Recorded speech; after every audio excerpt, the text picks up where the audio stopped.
درجة بالغة من الأهمية، لإن إحنا في أمراض كتيرة جدًا ممكن نكتشفها بس. الكبسولة، دقيقة لصحتك. السلام عليكم. إن شاء الله النهارده هنكلم حضراتكم في موضوع هام جدًا وخاص جدًا في طب الأطفال ومميز جدًا لطب الأطفال عندنا، قضية متابعة نمو الأطفال.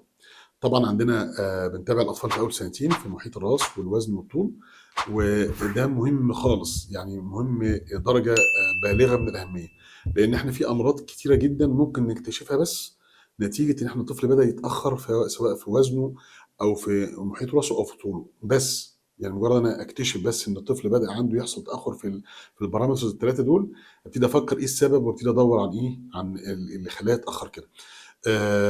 والمشكلة التانية عندنا في الطول، طبعًا عندنا قِصَر القامة، أمراض قِصَر القامة وأسبابها اللي إحنا برضه مش بنكتشفها خالص إلا لمّا نبتدي فعلًا بنتابع الطفل بطوله، بنحطه على الgrowth curves المنحنيات النمو، وأقدر ساعتها أعرف إن الطفل فعلًا عنده متأخر عن الطول بتاعه، وابتدي أدوّر على الأسباب، وبنكتشف بسبب كده أمراض كتيرة جدًا لو إحنا ما عالجناهاش بدري بنندم وبعد كده ممكن مش هنعرف نعالجها. السلام عليكم ورحمة الله. عيادات روح الحياة، رسالة سامية وخدمة راقية.